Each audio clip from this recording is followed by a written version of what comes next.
ఢిల్లీలో ఒకటి తుమ్మినా ఒకళ్ళెవరో కాలు జారి పడిపోయినా అది మొత్తం జాతీయ న్యూస్. అంటే మీరు రాష్ట్రం దేశం అన్నీ ఒక సమిష్టి ఇది అనుకున్నప్పుడు మీరు ఎందుకు సమానమైన అవకాశాలు ఇవ్వరు? జాతీయ స్థాయి పత్రికలు కూడా అర్థం చేసుకోవాల్సింది. దక్షిణాదికి కూడా మీరు దయచేసి ఇంపార్టెన్స్ ఇవ్వండి. అంతేగాని కూర్చోబెట్టి ఎంతసేపు ఉత్తరాది తాలూకు న్యూస్నే మాకు రుద్దితే దక్షిణాది తాలూకు మీకు చెప్పరా? మీరు హిందీ మేము గౌరవిస్తాం, దక్షిణాది భాషను కూడా మీరు గౌరవించండి, మేము కోరుకుంటున్నాం. అది కేవలం ఓట్లకే దక్షిణాది వారా? మిగతా వాటికి కాదా? ఆత్మగౌరవం లేదా మాకు?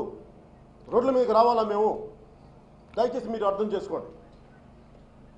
దీని కారణం కూడా మీరు ఒక రాష్ట్రాన్ని విడగొట్టినప్పుడు, దక్షిణాది రాష్ట్రాన్ని విడగొట్టినప్పుడు తేలిగ్గా 12 గంటల విడగొట్టగలిగిన మీకు యూపీ కానీ విదర్భ కానీ 4 రాష్ట్రాలుగా విదర్భని మహారాష్ట్ర నుంచి విడగొట్టాలని, ఉత్తరప్రదేశ్ 4 రాష్ట్రాలుగా విడగొట్టాలని ఎప్పటి నుంచో ఉంది. దానికి ఈ రోజున మీకు 100% మీకు 300 పైన మెజారిటీ ఉంది. మీకు మొత్తం మెజారిటీ ఉంది. ఈ రోజున మీరు ఏ పాలసీ ఉంటే ఆ పాలసీ మీరు చేయగలుగుతారు, ఏ బిల్ ఉంటే ఆ బిల్ పాస్ చేయగలుగుతున్నారు. అలాంటిది మీరు ఇప్పుడు ఎందుకు విడగొట్టట్లేదు? అంటే మీకు ఉత్తరాది ప్రాబల్యం బలంగా ఉండాలి, ఎందుకంటే మిగతా కంట్రీని కంట్రోల్ చేయాలి. దక్షిణాది రాష్ట్రాలు మీకు ఎప్పుడు చిన్న చూపుగా బానిసలుగా ఉండాలి. ఇదేనా మీ ఆలోచన విధానం? నాకైతే అదే కనిపిస్తుంది. ఇక్కడున్న దక్షిణాది ప్రజలు ఎక్కువ మంది మేధావులు కూడా ఇదే కనిపిస్తుంది. వాళ్ళందరి తరపున నేను మీకు ఈ మీడియా ముఖంగా ఈ మాట చెప్తున్నాను. మీకు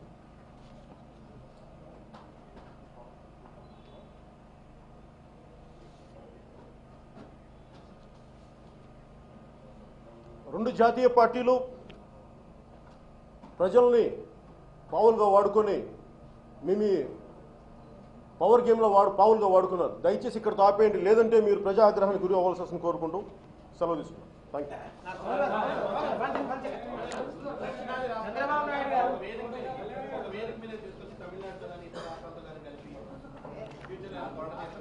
దక్షిణాది రాష్ట్రాలు అన్న దానికి కారణం ఏంటంటే, I'm very clear about what I'm saying. We love our motherland, we bow to our motherland, we respect our motherland. But if you keep on degrading the Dravidian culture, definitely we'll raise our voice against North Indian elite leadership. I'm not going back on my words. Unless you understand the agony and pain of South, we'll make sure we'll make you understand. Chandrababu Naidu గారు మీకు చాలా భయపడుతున్నారు. ఎందుకంటే మీరు బలమైన నాయకులు ఎదుగుతున్నందుకు భయమా, లేకపోతే కనుక నిన్న వీడియో కూడా మాట్లాడి మిమ్మల్ని టార్గెట్ చేసుకునే? లేదు సార్, నా ఉద్దేశం ఏంటంటే భయపడి కాదండి. ఇది ఎవరిని ఎవరు భయపెట్టగలరు ప్రజాస్వామ్యంలో? నేనేమంటానంటే పాలసీ లోపల నేను పాలసీలు ఎత్తి చూపిస్తున్నాను, అది దాన్ని అర్థం చేసుకుంటున్నారు. అంతేగాని నన్ను చూసి భయపడుతున్నారు అన్ని ఒక అవివేకమైన ధోరణి నాలో అయితే లేదు. అంటే నా ఉద్దేశం మీరు అర్థం చేసుకోవాల్సింది ఇక్కడ ఏంటంటే, నేను మొన్న కూడా చెప్పాను, మీరు కూడా అడిగినట్టున్నారు. జనసేన పార్టీని నేను ఎందుకు ఆలోచించి మెల్లిమెల్లిగా అడిగేస్తున్నాను. నేను ముందే చెప్పాను, 2014 అప్పుడు చెప్పాను, నేను 25 సంవత్సరాలు నా జీవితాన్ని సంవత్సరాలని నేను ప్రజా శ్రేయస్సు కోసం పనిచేయడానికి వచ్చాను. అంతేగాని ఇది అధికారంలో ఉంటుందా లేదంటే ప్రజా సమస్యను ముందుకు తీసుకెళ్ళడానికి పార్టీ పెట్టాను. అలాగే కాకపోతే ప్రాక్టికల్గా నేను చూడాలి. ఎందుకంటే మనం టూ ఐడియలిస్టిక్ పాలిటిక్స్ మాట్లాడాలని నాకు ఇష్టం. నేను ఐడియలిస్టిక్ నాకు పర్సనల్గా నేను వ్యక్తిగతంగా ఉండగలను, ఎలా ఉండగలను. కానీ నా ఐడియాలజీ అందరి మీద రుద్దాలి, అందరూ పరిపూర్ణంగా ఉండాలని నేను కోరుకున్నాను. ఎందుకంటే మన రోడ్డు మీదకి వెళ్తేనే ట్రాఫిక్ ఒకలా ఉండదు, అందరిని అడ్జస్ట్ చేసుకుంటూ వెళ్ళాలి. అలాంటిది నేను ఒక్కడనే బతకగలనేమో, కానీ నేను బతికేది అందరినీ బతకమంటే చాలా కష్టం. అందుకే నేను ఉన్న దాంట్లో కొంచెం ప్రాక్టికల్గా ప్రాగ్మాటిక్గా నేను ముందుకెళ్ళడానికి ప్రయత్నం చేస్తాను.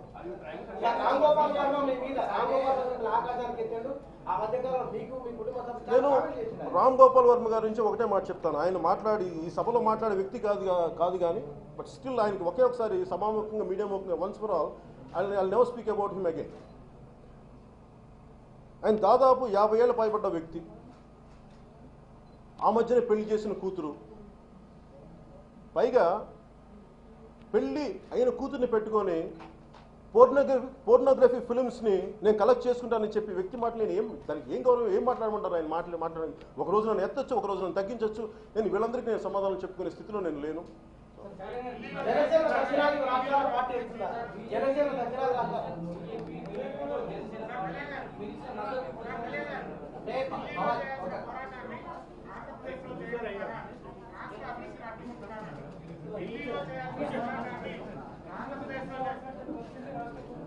ఢిల్లీలో చేయాల్సిన పోరాటాన్ని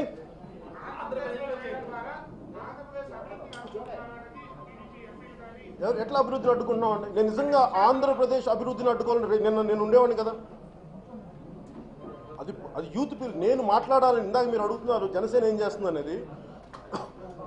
ఎందుకంటే నేను ఇంత భావజాలం ఇంత ఆలోచన విధానంతో మాట్లాడుతున్నప్పుడు నాతో నిలబడటానికి చాలా మందికి ఇబ్బందిగా ఉంటుంది. దాన్ని నేను ఎందుకు కొత్త తరం నాయకుల కోసమే చూస్తున్నాను, కానీ ఆల్రెడీ ఎస్టాబ్లిష్ లీడర్షిప్లు చాలా భయాలు ఉంటాయి, చాలా ఇబ్బందులు ఉంటాయి. That's the problem.